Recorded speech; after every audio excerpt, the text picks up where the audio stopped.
Dad, what the fuck are we doing here today? Well, if you watch your language a little bit, we're here to talk about toxic masculinity and why there's nothing wrong with being a toxic male. It's actually something we should aspire to be. What's a toxic male then? Well, according to a site on Cheeseburger, this is actually a quote, masculinity equals toxicity, where it is in fact a social science term describing some pretty negative socially constructed attitudes towards the male gender role. Basically, what it's telling us is that men who are raised by men to be men are, in essence, we're bad. I would argue that we're actually pretty good. We're necessary. But then why would men that are raised by single mothers actually have a higher likelihood to be criminals and to have drug addictions and also have a higher likelihood to be homeless and jobless? Why is it that then? So wouldn't it be the opposite way around, that if you come from a fathered family that you'd be more of a failure? Well, isn't that kind of funny? That's what society would think.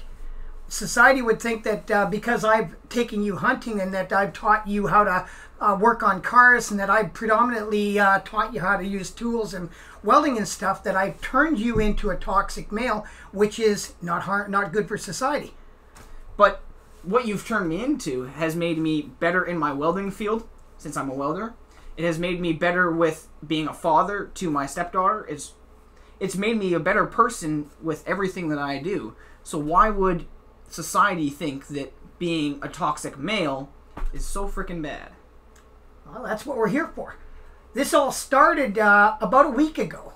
I was listening to a Gillette ad, and the Gillette ad, it didn't absolutely bother me, but it bothered an awful lot of men. And what it did to me is it said to me, okay, maybe there is something wrong with some of us men and what we're doing, right? There is lists and lists and lists of people that have been implicated by the Me Too.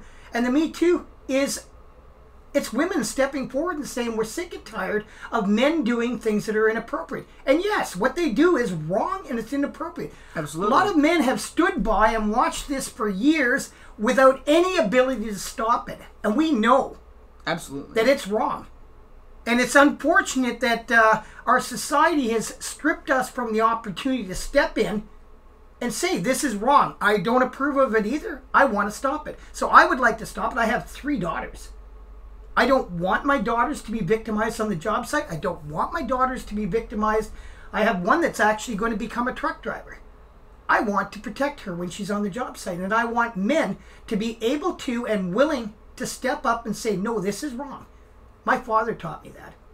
So what I did is I sent in a letter to the local CKNW station, and they immediately got back to me and said, would you like to be on the show? So I went on the show and I did something called Steal the Show. So today I'm going to read the letter that I wrote, and we're going to talk about it. I think that's a great idea there, Dad. Okay, so here's the letter I wrote to Linda Steele on the CKNW. This is going to be posted on our site as well if you want to read it. This is what we call our Toxic Male Manifesto. My name is Les, and I am a proud, beard-wearing, truck-driving, gun-owning, work boot-clad toxic male. I do not take offense to the latest Gillette ad. In fact, I think it's quite appropriate. We men need to do better. I think it's time for toxic males to step up and step in. We need to be better. Wait, what does this mean?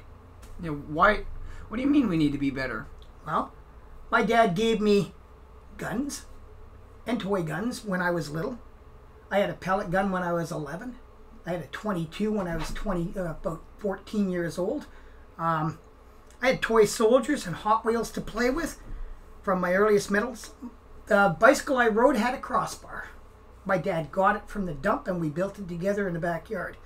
I played with my sisters, and when I did, I used my Johnny West dolls and my Ken dolls. I cut the lawn, cleaned and tended the chickens, shoveled the snow, cleaned the gutters, and did household chores. And mostly, I only did male jobs. I didn't do the girl jobs. My sisters did. By 12, I could use power tools. I could tune up a car. I could rebuild a lawnmower. I could install an electric motor in a washing machine without supervision. And Also, so could you. And my introduction into here is, isn't that what we need in society? Somebody has to fix the washing machine. Somebody's got to roof the house. Somebody's got to do these things. Why is it so bad that we are the ones doing this? Well, maybe you should go do the dishes then. Somebody's got to do the dishes, and I can't do everything. And I think it's very interesting how Henry Ford talks about it. Not toxic masculinity, but talking about effective work manner. So, like, you're supposed to have one person doing the same thing over and over and over again, so that he is the best at it and whatnot. If you do 100 things, so like, say I wash the dishes, I roof the house, I do all these things, and I'm not as good at all of them. If I only roof the house, and if I only cut the lawn, then I'd be way faster and way more efficient at cutting the lawn and roofing the house. But if I mix in all the other things, then I'm not going to be as efficient. So it's better to have, between me and my wife, or between me and the other people in the household, for me to cut the grass and roof the house, and then have my wife or my other partner do the dishes and clean the house. Okay. So that we are more efficient and quicker. And that's kind of what Henry Ford talks about, and that's why he started the assembly line. So here's a question for you then. Yeah. When you were about 10 or 11 years old and Jessica was about the same age, how come you came out and did the chores outside and she stayed in the house? Well, that's something that I attributed to, and something that I found that I wanted to do. Of course, Jessica did it every now and then because that was something she sort of liked, but it was something that I wanted to be when I grew up. When I was a kid, I knew I wanted to be in the trades. I wanted to do stuff with my hands. I wanted to build things. All I wanted to do was be in the garage with you and doing stuff every day. So what you're saying is it interested you to work with my cars and work in my tools and stuff like that. Absolutely. I didn't prejudice against Jessica and leave her in the house. She didn't want to. You offered her often enough to come out and work in the shop, but she chose not to. She chose to help Mom with what Mom needed to do. So, next thing I wrote in this letter, my father tended to my injuries with, walk it off. Big boys don't cry, and it can't hurt that much. I didn't feel a thing. You know, it didn't seem that funny to me when I was a kid, but when I think about it now... You say that joke all the time. I've got cuts on my hands from work this week. I've got bruised knuckles. I've got elbows. I skinned my shins last week. I'm 59 years old. I wake up with a sore back, but I still go to work every day. And it's because it rings in my ears. My dad's constant didn't hurt that much. You're right, it didn't hurt that much. And it doesn't stop me from doing what I need to do to put food on the table and to do the jobs that I need to do as a man. So basically, my father did those things. But I tell you, what it says in here, when I did get hurt, I split my head open one time. My dad dropped everything and took me to the hospital. So what I did learn as a young person from my father, by my father telling me big boys don't cry, is that there is times to cry. Absolutely. But not every time I get a boo-boo or an owie. Not every time I get a sad thing happen at school. Not every time I, have a little bit of an issue. I cried when my grandfather died. I cried when my dog died. But I didn't cry because the kids bullied me at school. And I didn't cry because my bike wouldn't work. And I didn't cry when I fell down off the top of my brother-in-law's back and knocked the wind out of myself. I got up, brushed myself off, and went back to it. So that's, according to society, teaching the children that big boys don't cry is toxic. How is that? That's teaching children, especially young men, that it's appropriate to cry occasionally, but it's not an act, not something we do on a regular basis. Because we can't afford to cry all the time. We have jobs to do and we have things to get done. We can't be sitting here crying over every boo-boo and whatnot, because I'm going to get about 100 boo-boos and 100 cuts and whatnot on my hands in my day. Like, I can't cry every time. I can't sit down and talk about my feelings 100 times. I've got to get a job done.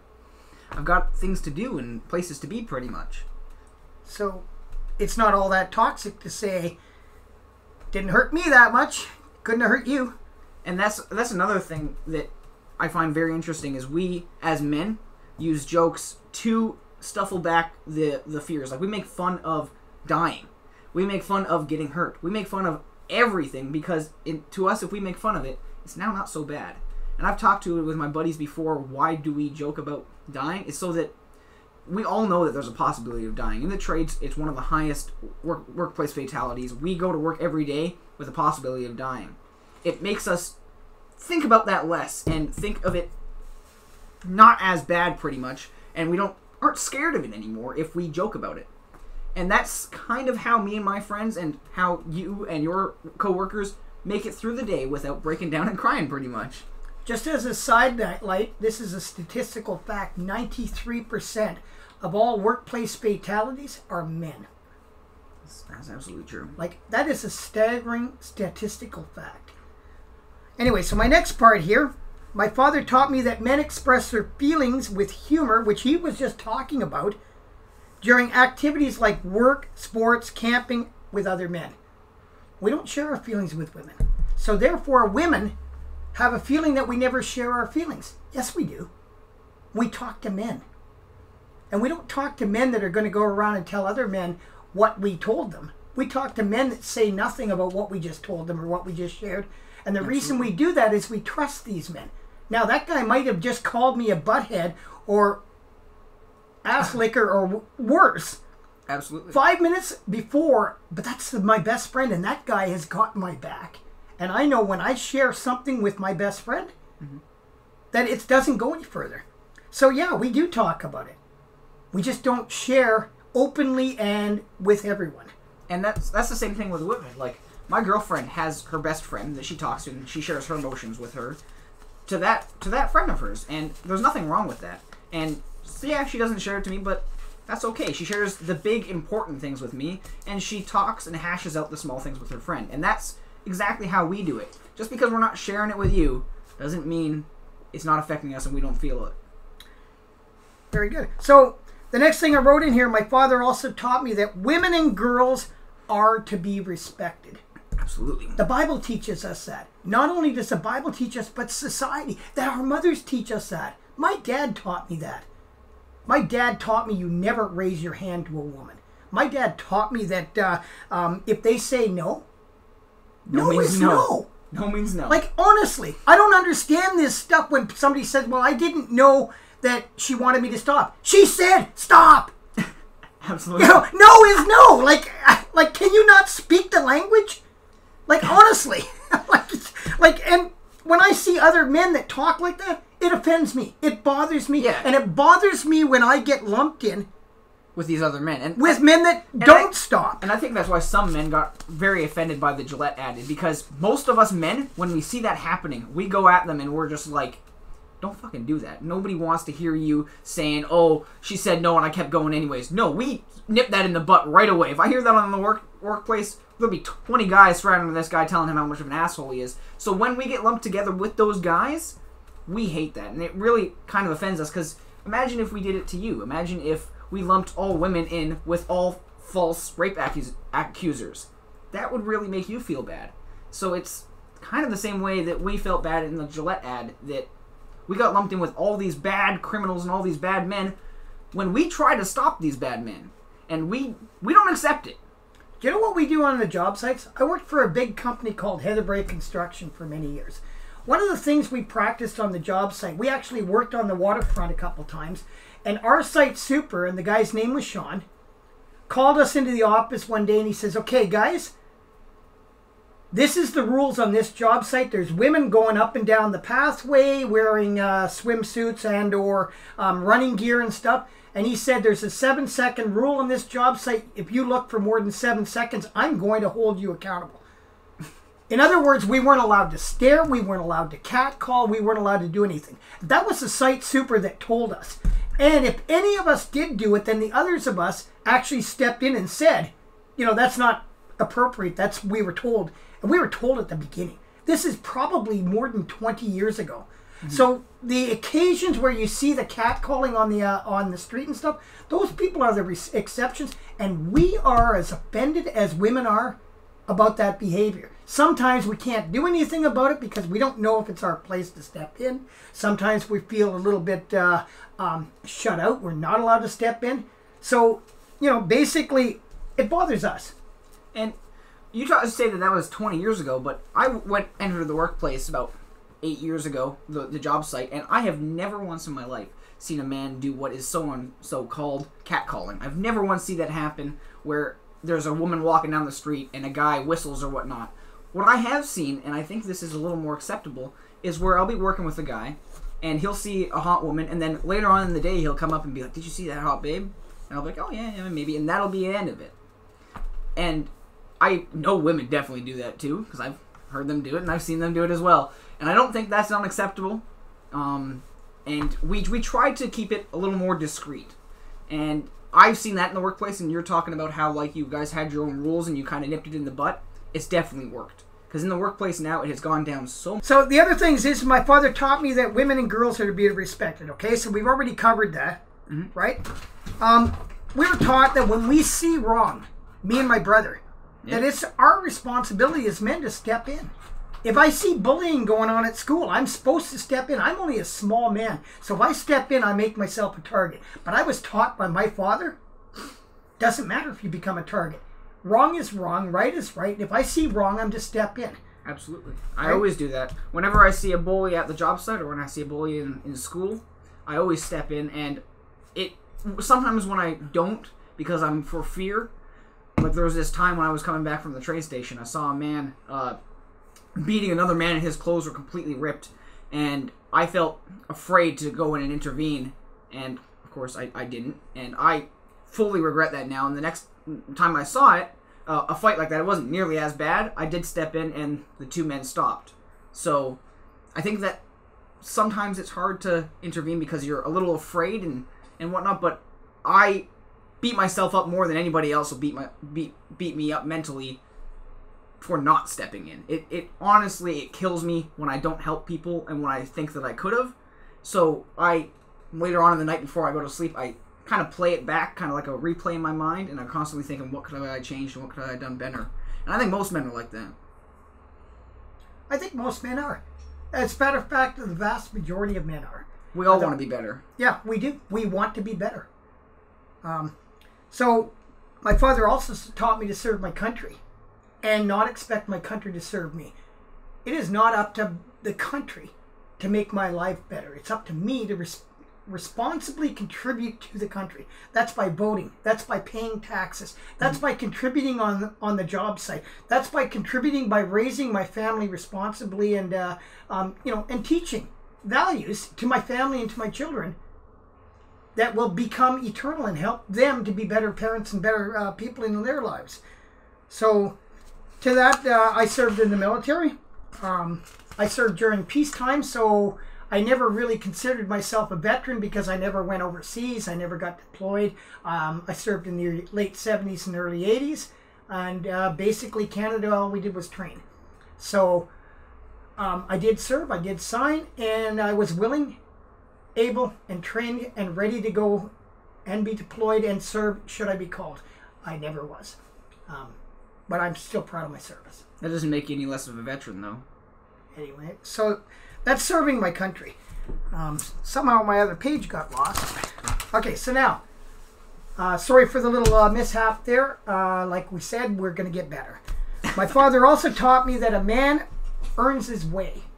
Mm-hmm. We don't collect welfare. We don't stand on the street with signs saying, I'm homeless and hungry. We get off our ass and go get a frickin' job. Honestly, I'm so tired of people that could work on the dole trying to get a free ride from society. That's not what men do. That's not what men teach their sons to do. We teach our children to pay their dues. Mm-hmm. That you get a job. You get up, you go to work, you pay your taxes, and you come home. That's what you do. You don't cry, oh, woe is me. If you can't do something, you do the best you can to your ability. And then that's what you taught me as a child, and that's what I've put into society. And a lot of my friends are like that, but I do see a lot of people that abuse the system and abuse welfare and other assorted programs like that, and that will be on the street asking for money, and you're like, well, why don't you get a job? And they'll tell you certain things and be like, well, if you heard my laundry list of things I had to go through today, you would think that yours is just nothing. So it's all about your willpower. Do you have enough willpower to get up in the morning and go to work? And I think that's raised to you by your parents. when you're at a young age? Do your parents push you hard? When you wake up in the morning and you say you're sick, do they say, go to school anyways? Or do they say, oh, that sucks, you're not going to go to school for the next 2 days then, or whatever? If they push you to keep doing the things that you got to do, if you still do your chores by your parents, then you learn it at a very young age, and you grow up, and you now are a contributing member to society properly, not a sponge. Yeah, I'm pretty pleased to hear you say that, James. Oh, that's good. So here's the question. Are the men shooting up schools, abusing and raping women, road raging, waging war on our streets, are they toxic males? No. They're criminals. Absolutely. They're violent offenders and worse. Their fathers did not teach them what it is to be a real man. Do we approve of men who catcall and grope women? No. It makes us feel uncomfortable. It makes us as uncomfortable as you. We're not allowed sometimes to step in because we don't know if interfering will be considered a slight to the woman we defend. But most of us, after you're gone, we're going to step into that person and say that was wrong, that was inappropriate. Yes. If you don't see it, it doesn't mean it didn't happen. It just means that we don't want to interfere in front of you, and we trust that you might be able to handle the situation better yourself in the moment. But we are still not going to let that fly with our friends or with the people we work with. It doesn't mean we accept it if we don't do anything in front of you. So basically I'm saying in here, don't ever confuse us with them. In fact, harnessing the resource that our society calls a toxic male, which is what we're calling ourselves, yeah. is the solution to put a stop to this. Put the political correctness aside. Let men be men. The world's going to be a lot better for it. Now note the repetition that I said through this entire letter. My father taught me. My father taught me. My father taught me. Well, the common thread, my father taught me, is the missing ingredient in our society. More than 50% of all children are raised in father-absent homes. Is that not staggering? And that doesn't mean we don't think anything less of you single mothers, because you guys do an incredible job, but you can't do everything by yourself, and we understand that, and it is up to us men to be in your children's life. If you brought someone into this world, you need to take care of that kid. And I think it's also up to the other men. If we see a child that is fatherless, you need to step in and you need to be a father figure for that child. Big Brothers. Big Brothers is a great way. Incredible organization. Young men need to be taught how to be men by men. And if you're a single mother or you're left beyond, that man that fathered that child needs to get his ass back in there. And if you can't make your relationship work with the woman, I'm sorry, that's not our problem, that's not society's problem. You made the baby, you made the boy. Get your fucking ass back in there and raise that man. And even girls, young women, they also need a father as well, because there are some things that a woman, they don't have the perspective and they just can't teach those children. And also, to a point, single fathers, they also need a woman to help them as well. It's way less common in society that you'll see a woman not involved in a child's life because, heck, they're a lot more closely tied to each other. They were inside of the mother, but it happens. It does happen, and it still statistically does happen that if you are raised by a single father, that you are more likely to be a criminal and do criminal-like things. So it is up to women as well to step in when you see a motherless child. I think it is just as important. You need to have one and the other. So when I summed up my letter to Linda Steele was, basically I said it's time for us men to step up. Step up, be the fathers to our children that we created. Be the father that you need to be to raise your sons and daughters, but specifically your sons, because it takes men to raise up men. Get your that in there, we need to do better. So that's what's my letter. That's what started this whole thing. After my radio broadcast, James and my daughter Jessica got together and decided that they wanted to put together a podcast. And we're calling this the Toxic Male Manifesto. And what we're going to do every week, we're going to talk about manly things that we do that help us to learn to be the men we need to be. The men that women really, really want us to be. And not the assholes that are out there doing the crap the women would like us to stop doing. Exactly. Because we men need to do better. And also, if you're a man out there and you seem to be confused, what we want to do is we want to give you advice. And the only way for us to give you advice is if you message us through either Twitter or Facebook and tell us that you have a question you want to ask us and there's something that we would like us to tell you. So you can message us on Twitter at Toxic Male Manifesto, or you can message us on Facebook. We have a page called Toxic Male Manifesto. And you can also reach us. We're on YouTube as well in the comment section. We'll read every single comment, and we'll make sure to either reply in the comment section or we'll make sure to reply in a video or in a podcast. And you don't even have to agree with us. You can actually disagree with what we have to say, because one of the things that I personally believe, and I was taught by my dad, I was raised in a family where my mother was liberal and my father was conservative.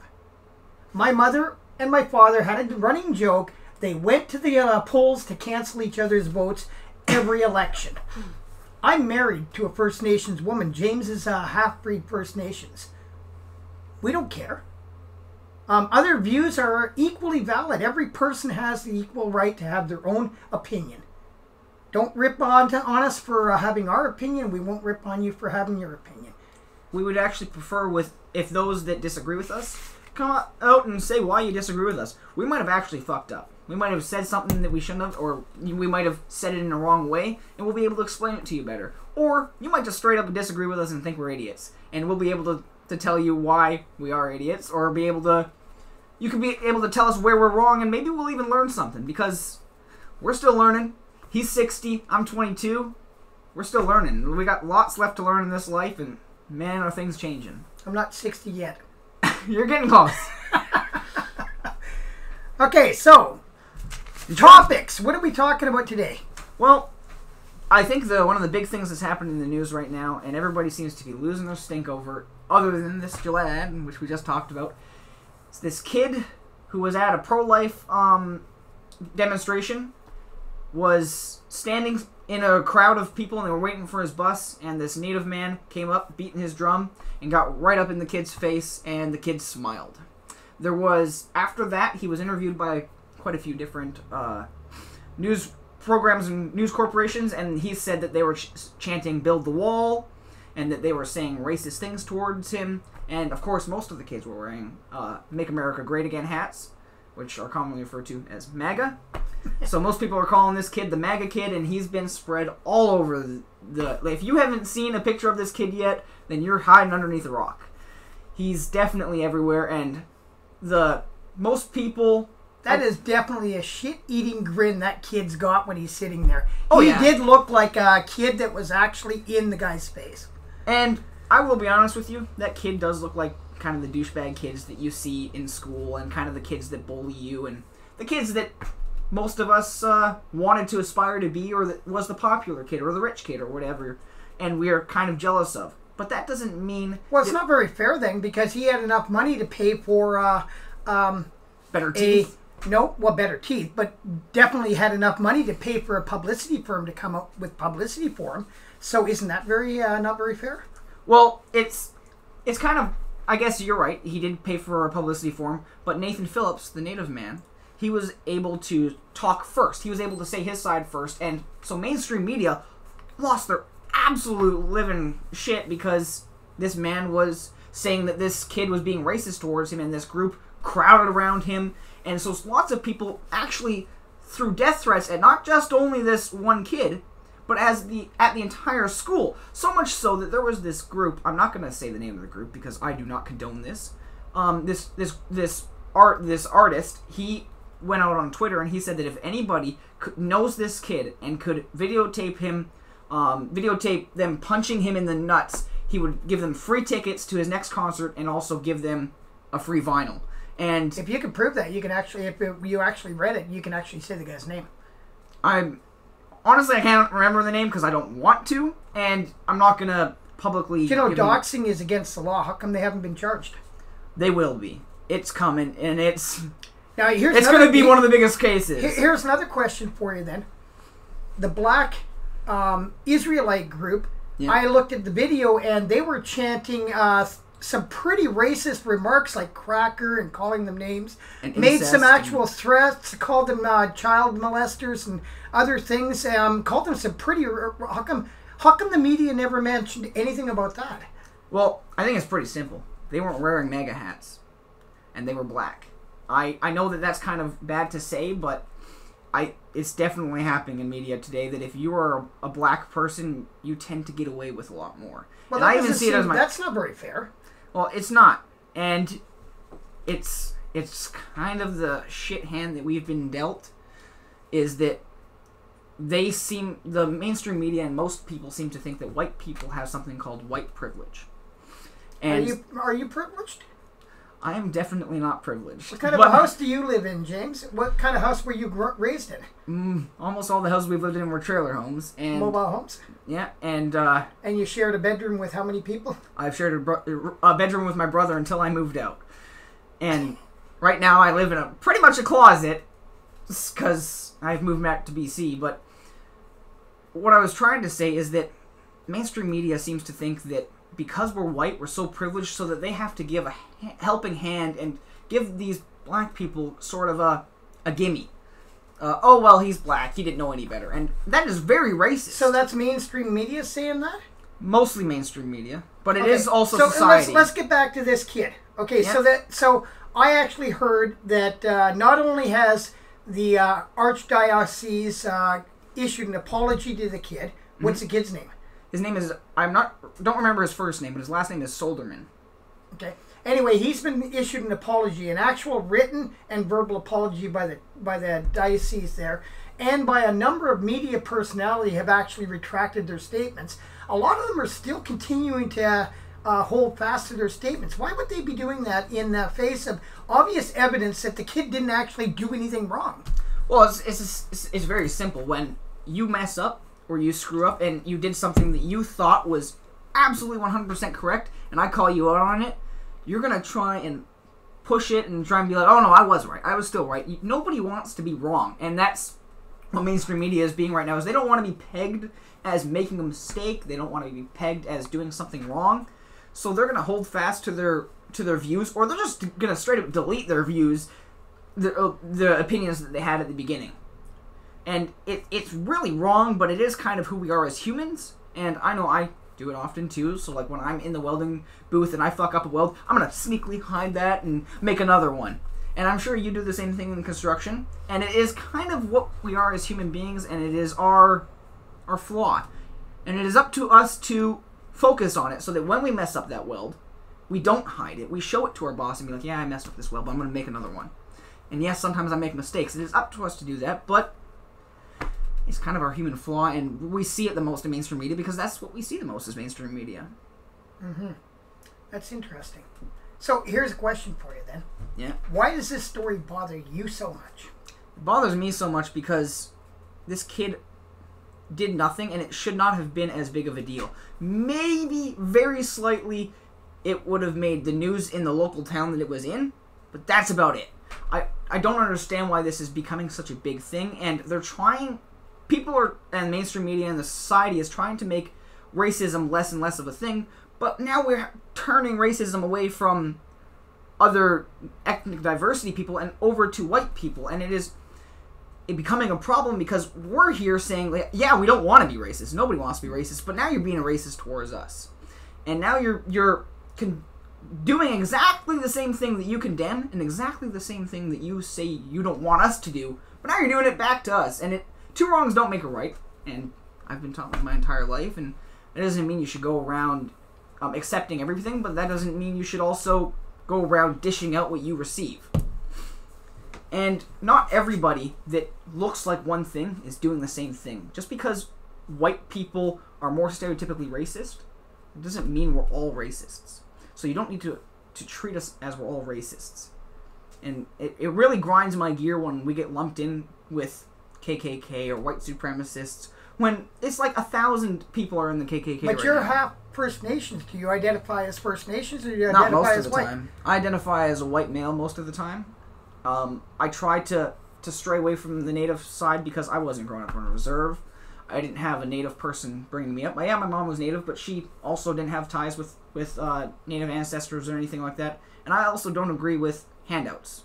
I don't agree with getting something just because you were born. And that's what is wrong with society with Native people right now, is that they get something simply because they were born. And that is inherently wrong. If you come from a wealthier family, that's a different thing. Like Mr. Soderman, he comes from a wealthier family. That's different. His parents worked hard for that. And his legacy and his generations. Yeah, maybe they had slaves and maybe they did some bad things in the future, but you can't punish Mr. Soderman for that. It's really quite offensive, if you ask me, to punish somebody for something they never did. So I don't agree with taking handouts for being Native. But I sent you to First Nation stuff when you were in school. Yeah, I sent you to you learned how to make drums. You made your own knife. You went for dance classes. Yeah, I have a mask that I carved, hung up in my room, and I did do tons of Native stuff, but it's not something that I fully attribute to, so I don't call myself a Native person, and I also don't want the handouts and the pity card, pretty much. I don't want to play the Native card to get pity, so that like when something like this happens, I don't want to be like, well, I'm actually not white, I'm Native, and then have sympathy placed upon me, which I think is what's happening right now in this situation. The MAGA hat kid is this Native guy is getting sympathy placed upon him, even though what he did was more wrong than what Mr. Soderman did. And I think that's what most people are missing, is what he did was way more wrong than what Mr. Soderman did, and he's only getting a pass because he's Native.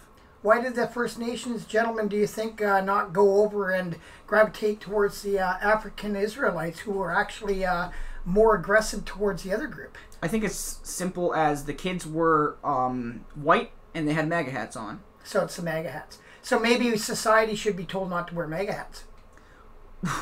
No. I think you should be free to practice your own opinions and practice your own politics, no matter what it is. So if you see a kid with a Che Guevara's shirt on, just because it's a communist and the guy murdered lots of people, he doesn't deserve to be beat up because of that? Maybe you can have a discussion with him, but I wouldn't beat him up. And I'm solely against communists. That is something I'm definitely against. But I don't think he should be beaten up, harassed, or anything like that. But you can talk to him about it, because he might not actually know everything about communism, because if he's wearing the shirt, I don't think he knows everything about communism. No. Okay, so let's get off politics. Let's get to some other stuff. You probably noticed that we have a lot of NASCAR stuff around here. We are avid NASCAR fans. And part of the reason we're avid NASCAR fans is back when James was very, very young, we got involved in a sport which is called quarter midgets. And what they are is miniature sprint cars, and at some point we're going to actually put some videos of him racing. Probably the best one would be the one at the Monster Truck Show. Yeah. That would be pretty cool. But anyway, him racing cars. There'll be a link to that Monster Truck Show video down below. If you want to open up the description box, and you can click the link and it'll take you right to the video. And that's him from the cockpit of his car. So we started racing those cars when he was very, very young, and we drove beaters. There's no other word for it. We cobbled together whatever we could put together. The motor was just the basic Honda motor that we scrounged everything that we could put together, and we went out and raced with all these other guys. We had a blast. But what we also became was we became fans of racing, and we started watching NASCAR, and we absolutely love NASCAR for a couple of reasons. For me, one of the reasons I love NASCAR is the credibility and the character of the people that are involved in racing. What racing does is it's an individual sport done by small teams, which is the crew chief and the mechanics and the driver, and the communication between the two of them determines the outcome of the results. And what I've seen is the sportsmanship in racing, that we don't cry about the fact we didn't win. We don't get into fights out on the sidelines and stuff. We go back to the trailer and we go, okay, we didn't win. What do we do to get better? Absolutely. Practice, work on the cars, communicate better with one another. What do you think you learned all those years racing cars? I think one of the best examples I love to tell people when they ask me is, when I started racing, my dad taught me to be sportsmanlike towards all the other people that I was competing against, even though I want to beat them. And man, am I very competitive. I want to win all the freaking time. So he taught me to, before every race, go up and shake every single driver's hands that I'm going to be racing against and say good luck.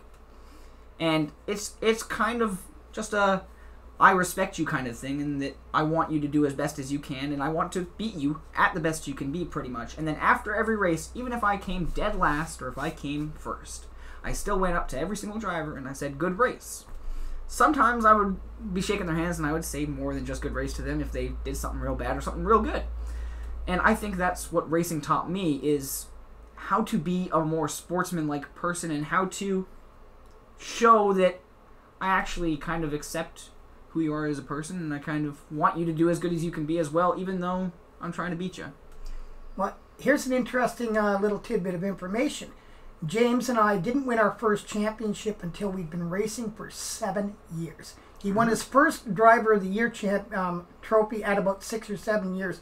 Prior to that, he won the Vincent Christian, which is a sportsmanship award, 5 or 6 times. He won the Melinda Hathaway, which is Joy of Motorsports. I got those two backwards, at least 4 or 5 times. His name is on those perpetual trophies at least 4 times before we ever won a championship. So we didn't win as many races as we did learned along the way. It was a really exciting time. My other children, my daughter, the one that is doing the video here and helping us with the podcast, raced for a number of years. My youngest son, Joshua, still races, and we're not the front runners. We're not the guys that win, but we're always in the mix, and we're always there. We're well known. Some people don't like us very much. Some people like us a lot. It's a pretty good sport, but I think it's been something that's taught us a lot. And I think another thing that it's taught us is I'm 22, and I'm with my dad right now, and we were just at the grocery store earlier getting groceries, and I went with my dad. How many 22-year-olds do you see doing that? It gave me and my dad a way better connection. Even when I was living in Ontario, I called him almost every week, almost every day sometimes, to ask him what he was doing and talk to him about stuff. Most of the time we were talking about NASCAR, but that's just one of the things that we share in common. And racing definitely taught me to be more respectful of my father, because I have met so many young men that hate their fathers, and I have met so many people that don't respect their father at all. I respect my father. I love him more than pretty much anybody on the planet, and I like spending time with him, and that's kind of what racing taught me. I know it's kind of old school rednecky thing to be working with your dad all the time, but it's what I like doing. Well, but anyway, that's why we like NASCAR. So we are really big time NASCAR fans. So we're actually going to have a segment in our podcast every week where we're going to talk about NASCAR. Now, if the segment turns into a bigger segment, we're going to actually pull that part out, and you'll be able to look at the NASCAR segment without having to look at all the politics or some of the other things we're talking about, because not everyone is interested in talking about MAGA hats or talking about toxic masculinity. Maybe they just want to listen to us talk about NASCAR or hockey or basketball. Yeah. Because guess what? We're both hockey fans. I absolutely love the Vancouver Canucks, and he absolutely loves the Detroit Red Wings. So he calls them the dead things. And he calls them the cannots. Yep. Anyway, so I'm a dyed-in-the-wool Canucks fan. So you're going to hear about the Canucks. Okay, sorry for the pause. We're back again. So we were talking about NASCAR. Why we love NASCAR. Yep. Okay. What else do you want to say about that? Like, I think we've pretty much hashed on everything. So we really like NASCAR for a couple of reasons, or I do anyway. I love it because the competition and the constant drive to be better. And what NASCAR teaches me is that you can sit on your laurels if you want, once you've achieved a certain level. But if you don't keep pushing and keep trying to get better, and I'll tell you something, men need to be listening to this. We are never good enough. We need to be always working on being better. Better men, better fathers, better husbands, better workers. Better employees. Better employees. Better like, by striving to be better at anything we always do, doesn't mean that we failed, because we never failed. What we did is we didn't do as good as we'd like to do. So anyway, NASCAR, if you sit on your laurels, you can guarantee that next year, Jimmy Johnson, a prime example. I absolutely love watching Jimmy Johnson race. Last year, he was terrible. Why was he terrible? Because everyone else got better and he didn't. Yep, that's exactly what it is. So he didn't even make the Final Four in the chase. That was amazing. He didn't even make it past into the top 12. Yeah. Like, isn't that amazing? And he had a year with no win. Yeah. Did he have a win last year? No, he broke his win. He had a win for 13 years in a row. And last year was the first year that he had. So somehow Jimmy Johnson stopped getting better. And everyone else did. Yeah, that's a prime example, actually. You know? And we're probably going to be using NASCAR as examples of most of our things. If you don't know what the example is, you can ask us in the comments below, and we'll definitely tell you. Yeah. We're not afraid if you don't know what you're talking about. If you don't know what we're talking about, we tend to go on tangents a lot, and we tend to talk about stuff that we probably only know about. If you don't know what we're talking about, just ask us. We have pretty good communication, James and I. We know each other pretty well. Just ask us. We're good with telling you. And to be honest, we have a hard time working together. The reason we have a hard time working together is because I'm a little bit of a perfectionist, and sometimes I'm not as nice a person on the job site as I possibly could be to my son. I don't really know why I'm harder on him than I am with my other co-workers. I was a site super on a job, and you worked for me for how many years? About 3 years, I'd say. On different jobs, but he actually worked for, I had another crew, and he worked for somebody else because I had to keep him at an arm's distance. I think I'm harder on my own sons and daughters than I am on other people. So that's something I need to work on as a father. Why is that?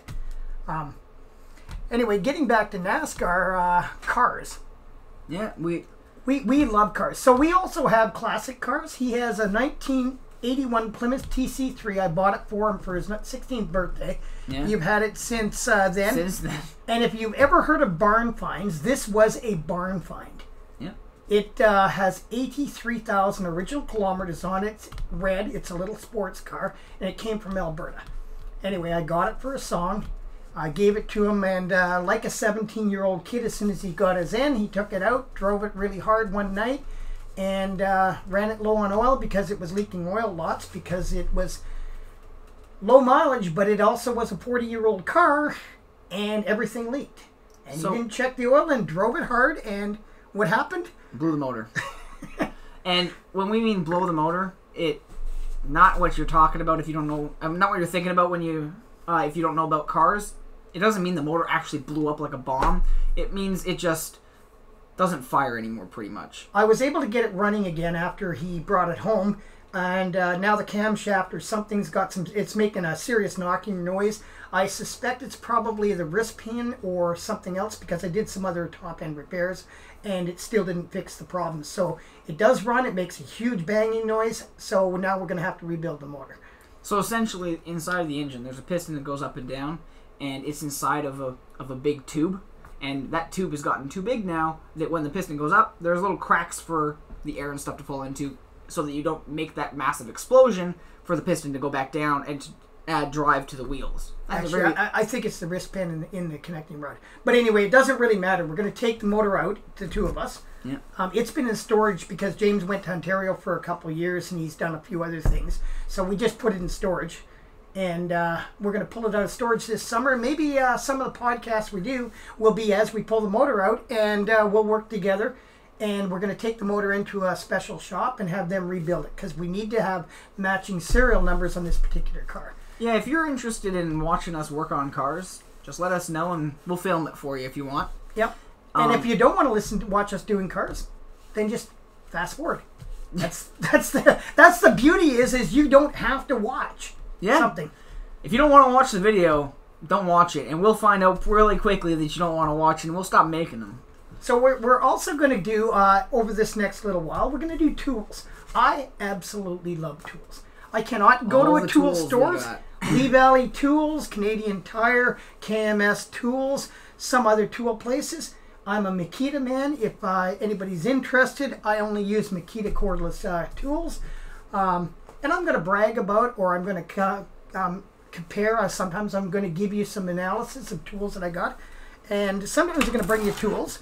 Today I got this new thing. This is called a metal cutting shear. And it goes on your cordless drill. You want to grab me a cordless drill there? I absolutely can. There's one right there, James. Right there. Oh, it's right. That's not a drill.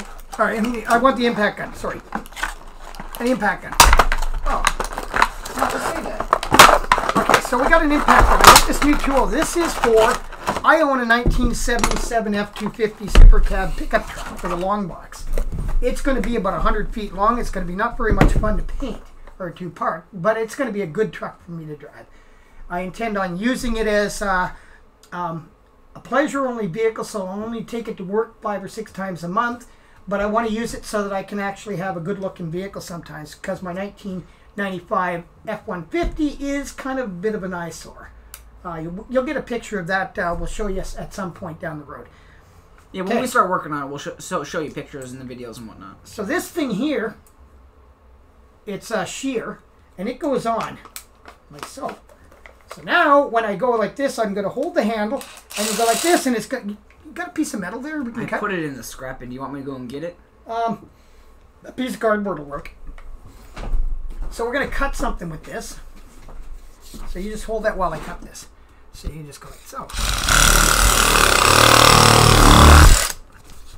Believe it or not, it's going to cut metal that good. So that just goes on your cordless impact gun. Bang, cuts it along. So we're going to be able to cut the floorboards, because in my F-250 Super Cab, it has rusted floorboards. The truck is in beautiful shape. You're going to see some pictures of it. We'll probably take the camera out in a second here. Could we get Jessica to bring the camera out and take a little look at it? Sure, we can. Okay. Anyway, we're going to take some pictures of it, or show you it. It's in pretty nice shape. I got it for a really good deal. It's got a 351M in it. Runs really well.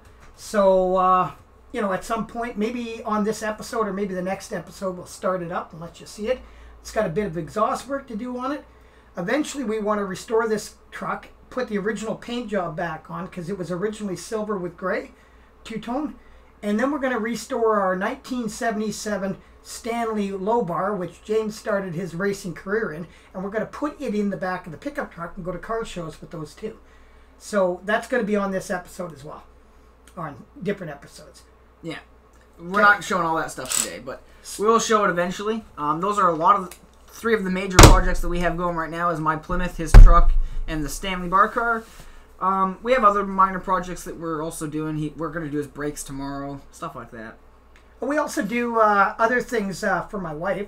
We live in a 14 by 68 mobile home.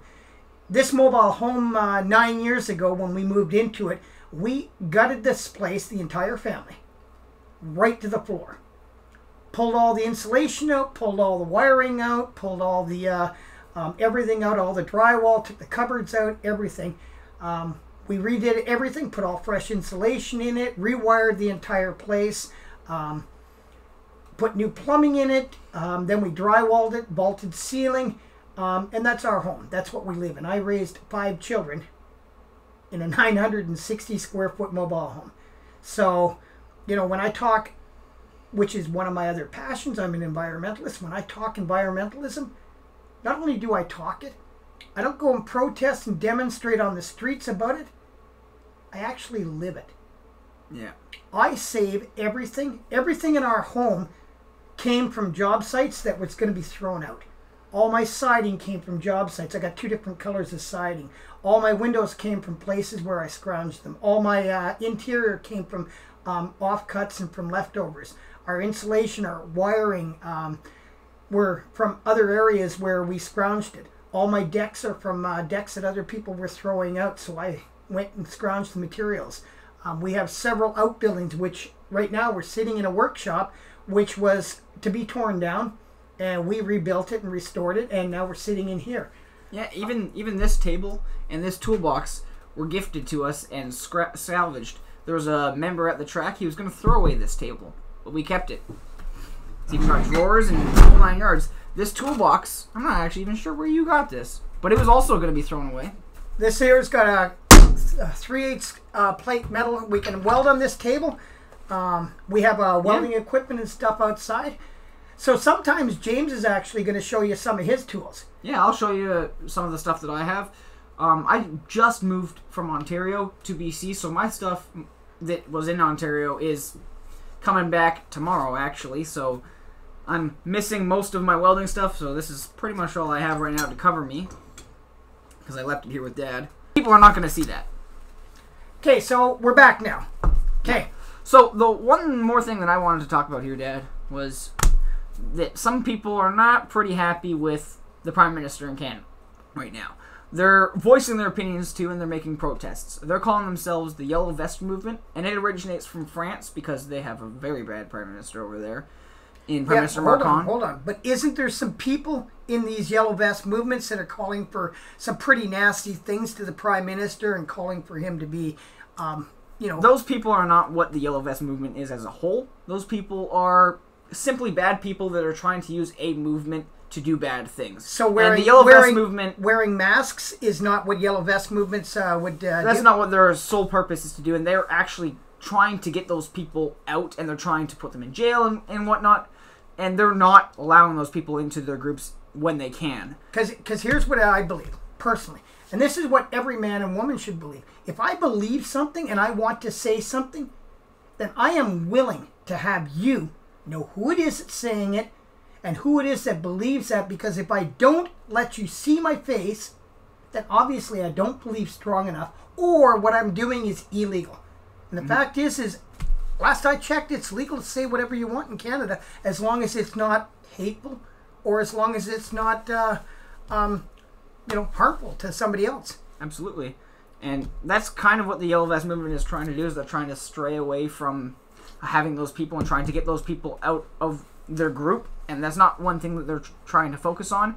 And it's only been a few people so far. The Yellow Vest Movement is pretty big right now, and they're doing protests all across Canada, and they're doing these really cool things where they're taking truck driving people, like truck drivers, and they're all just convoying across Canada to show their displeasure for Justin Trudeau until they get to Ottawa to voice to him personally, pretty much. And I think that's pretty interesting what they're doing. And But what happens if Justin Trudeau doesn't want to change? Well, then he doesn't have to. What we as a people can do to get rid of Justin Trudeau, and this is where I solely believe, is if you don't like Justin Trudeau, you don't go out saying, "Oh, I want treason. I want to get him for treason. I want him taken out of the Parliament House. I want him out. I'm going to kill him. I'm going to put his head up on a cross," or any of those crazy things. You wait until the next election and you vote his ass out. That's what you do. You don't go and you... But you're only 22. Most young people your age don't vote. That is true, and we need to change that. If you have a displeasure with the government, you go and vote. And so many people I talk to, because most of my friends are young, so many people I talk to, they're like, well, my vote would only be one vote. It's not really going to matter. But your one vote will matter if everybody thinks the same way as you. And if you all don't vote, then who the hell is going to be deciding now? So you got to get in and vote, and as a group, get your friends in to vote. I don't care who you vote for personally. Just get in and vote. If you vote for Justin Trudeau, or if you vote for Andrew Scheer, or if you vote for Harjit Singh, or I can't remember what his name is, the NDP guy, if you vote for him, I don't really care. Even if you vote for the Green Party, or if you vote for Jonathan Bernier, personally, I don't care who you vote for, but you get out and vote. It's very important. I think it's Max Bernier. Maxime Bernier. What did I say? Jonathan. Oh, fuck. He's a goaltender in the NHL. That's my mistake. So basically, what James is saying is smashing things and doing nasty things and bashing people on the media and stuff is not how you change the government. You change it by voting. You have a voice. You can use it. Some people choose not to, and that's what's important about voting. So what do we do as a family on voting day? We all go to the voting booth together and we all vote. All of those us that can vote. Do I tell you how to vote? No. You've never once in your life told me how to vote. You have made sure that I am an informed voter, and I think that's very important. Make sure that you read up on your things. Don't believe the mainstream media only. Go in and read what they say on their websites, and go in and read the conservatives and the liberals and all of them, and read what they say on their websites, because that is where you can see a little bit better how that party is aligned with you. So do you align more with what the liberals want to do, with the conservatives, with the Greens, the NDPs, and you can choose there. But you need to read up, or you need to watch the debates. You need to figure out who they are as people, and if you want to vote for them, because don't just go in there and vote for the name you know. And that's kind of one of the reasons why Justin Trudeau won and why Donald Trump won, is because people went in there and they just voted for who they knew. So here's what you're saying, and this is what I think you're saying. Yeah. Don't bitch and complain about what the government is or is not doing. Get in there get involved and vote. Yeah, that's how you end it in the long run. I know you have to wait 4 years or 5 years or however long it is before your next election, depending on what country you're in. Sometimes only 2 years as well. But I know it can be long to wait. You just kind of have to wait it out. If the person gets voted in legally, then the country wanted that person. Like Justin Trudeau, what was it? 37% of the country voted him in on a popular vote. I think it was 39.1 or 39.2. Well, yeah. But anyway, it was only less than 40%. And a majority, and that was, and that's of those that voted, which, was only maybe 56 or 60%. Yep. And so basically, maybe 25% of the population actually wanted him. But there was more people that wanted Justin Trudeau than wanted anybody else. That's right. And I will always stick with the people. So he is my prime minister. I don't have to agree with him. I don't have to like what he does. I don't have to do anything. But I'm responsible as a citizen of Canada to honor and respect the man that wears the title. One of the things I learned in the military was that you salute the uniform, not the person wearing it. And what that means to me, that's one of my 3 rules, by the way, on the construction site. Anyway, what that means to me is that Justin Trudeau is the right Honorable Justin Trudeau because he was elected duly by the Canadian people to be the leader of the party that controls the country. Doesn't matter whether I like him or not. Doesn't matter whether I even care or respect him. It doesn't matter. He is the Prime Minister of Canada, and he is the man that gets to make those decisions. That's just the way it is. I'm sorry. And I don't like it, but it doesn't matter. See, and I really, really hate it when people get out there and just bash the crap out of parties. Right now, we're an NDP party in British Columbia. I don't particularly like it. But guess what? John Horgan is the leader of that party, and they are in charge of this province and decision-making for the province. Therefore, I have to respect what they're doing. Still got to pay my taxes. I still have to go to work every day. I still have to do what's necessary. That's the way it is. Over in the United States, man, it bothers me. I hate to say this, but I watch it on a daily basis, and it's just like, well, wait till the next election and vote him out. Yeah. Like, wow. And if you can't vote him out, it's because the people still want him. And if Justin Trudeau gets voted in this year, I will accept it 100% that he is what the people wanted. And if the people want Justin Trudeau for another 4 years, then the people want Justin Trudeau for another 4 years. It's up to them. And if you don't like it, you get out and vote. And if more people vote for Justin Trudeau, then you kind of have to accept it. It's called a democracy, and we should all be waking up every single day and thanking God that we were born in a country where we get to choose. We have a voice. Who runs our country? Who leads our country? Who is in charge? Like, wow. Yeah, there's lots of countries that are still dictatorships or still monarchies, and they don't have a voice.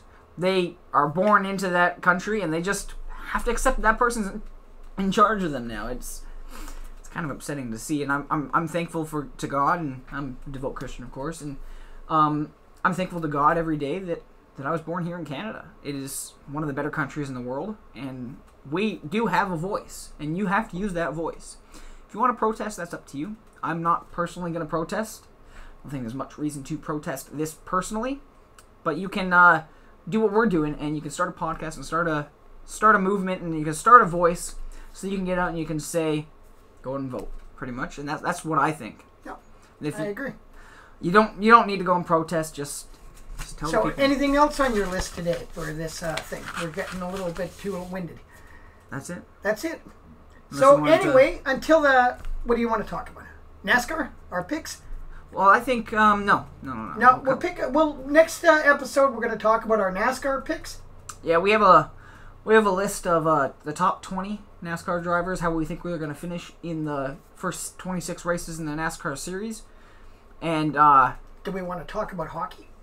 We can talk about hockey. The All-Star game is tonight. It's happening right now. We're going to watch it in about 5 minutes here. It's happening right now.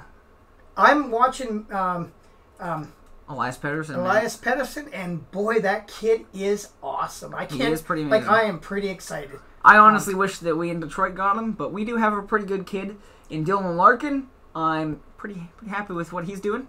Is he at the All-Star game? He's in the All-Star game. Well, isn't that crazy? I think he deserves. And I know that every team gets an All-Star, but I think that he deserves to be there. That's awesome. He's pretty skillful forward. He's also pretty young. I like Dylan Larkin, and I'm pretty happy that he's the cornerstone of the Red Wings. I'm a little more jealous of Dad here that he's got Elias Pettersson now. He had the Sedins for a few years, and see how well that worked for you. Well, you know something? Getting off track a little tiny bit, but I look at the Sedins, and what they did for hockey here is nothing compared to what they did for the community. Yeah, those two men did more for our hospitals and for our children in these hospitals and things for the community. Their kids went to our public schools. They lived in the community. They were just average, everyday people here. What they did for our community absolutely galvanized people for hockey. Like, I think the Canucks have benefited greatly for the years that the Sedins. Maybe we didn't win the cup, but you know something?